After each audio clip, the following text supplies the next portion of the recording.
Hi, and welcome to 2010's Horror Month. Tonight I am going to take a look at the brand new release of The Exorcist in Blu-ray. Now, the packaging of this is quite nice, so let's actually take a closer look at that.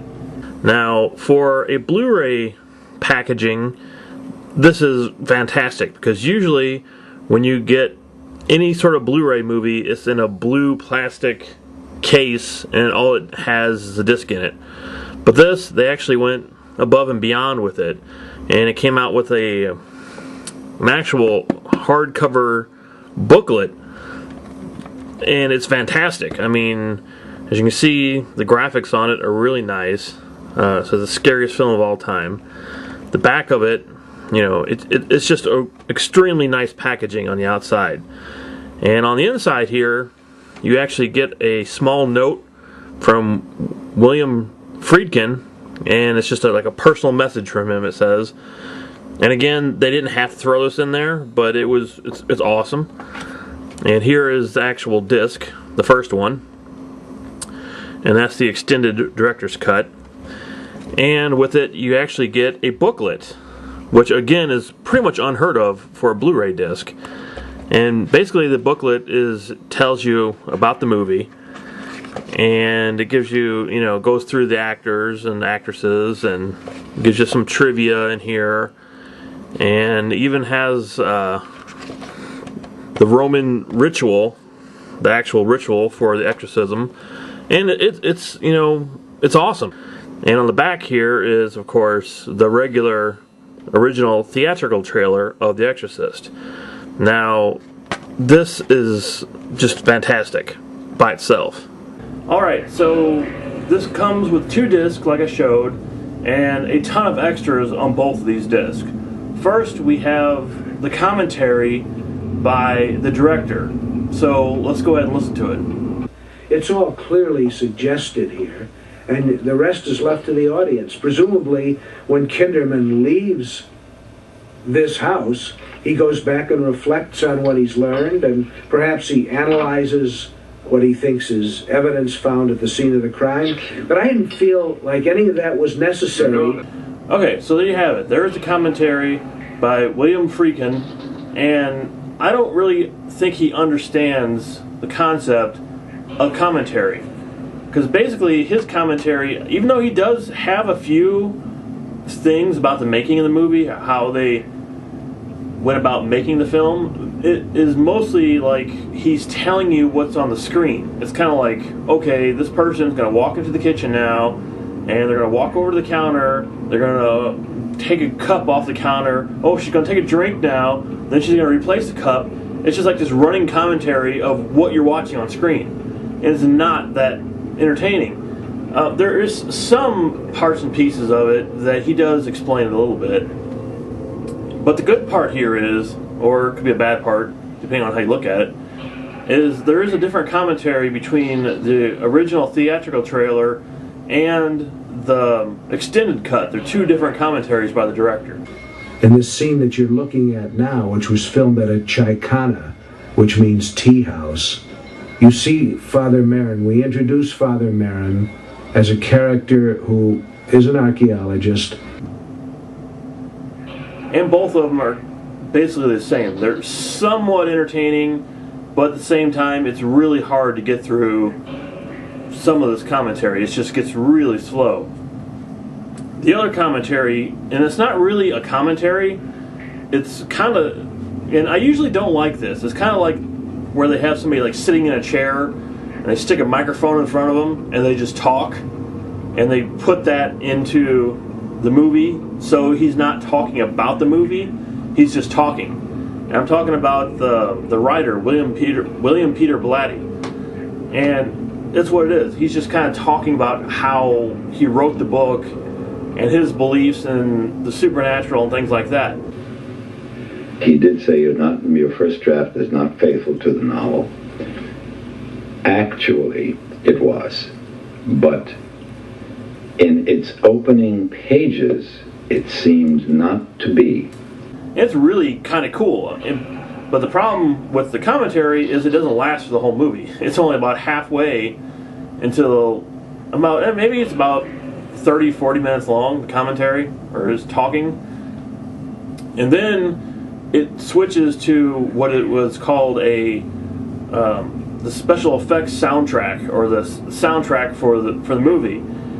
And what this is the woman who actually did Reagan's voice in here, and it's really kind of cool, actually, some of it anyway. And they actually play Reagan's voice, and then they play her voice, saying the same lines as Reagan's voice. And then after that, it gets off to some crazy stuff this woman's doing.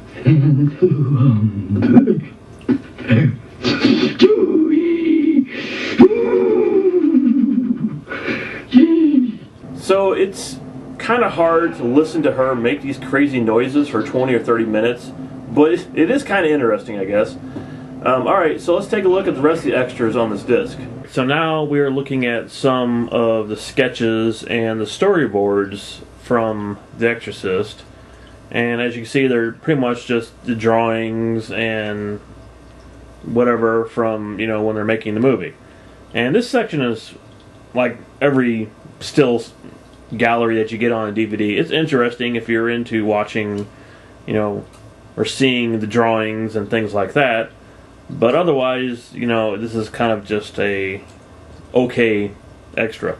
I saw it in an office that was either Billy's office or It was 666. And what this is an interview between the director and the writer as they're discussing, you know, the movie and the changes they made to the movie, and how the writer was very upset that the director kind of cut out a lot of the scenes in the movie.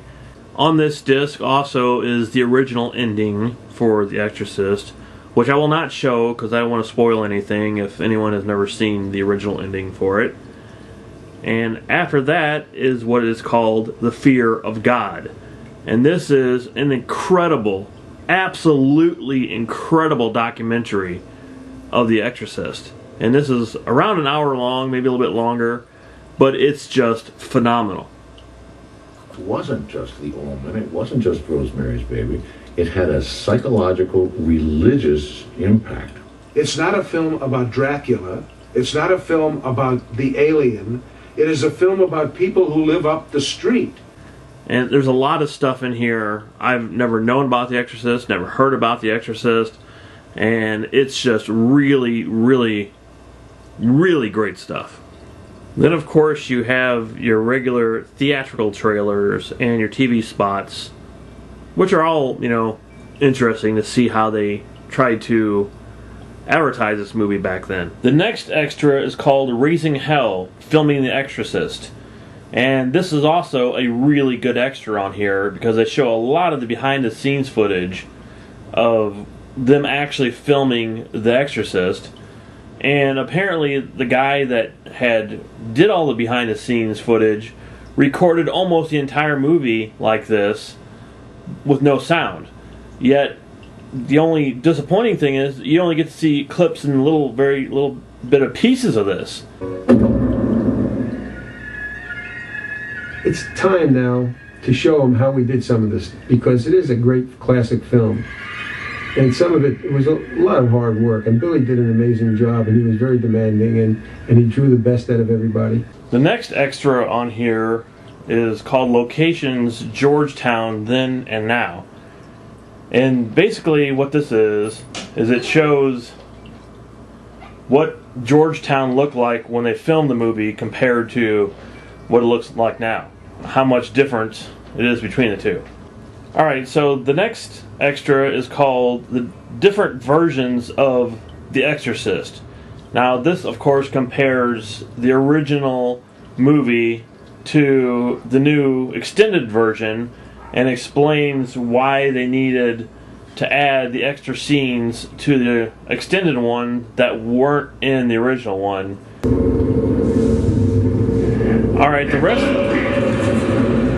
of the extras on here are your usual theatrical trailers, TV spots, and they actually have a couple radio spots as well. Unbelievable. For all the stuff that you get, you know, the booklet, and you get the 2 discs, and the extended cut, and all the extras, and the Blu-ray, not to mention the clarity and the sound. This is it. I mean, if you're looking for a great movie to watch this Halloween, you can't go wrong with The Exorcist. So I would have to give this Blu-ray disc a gold.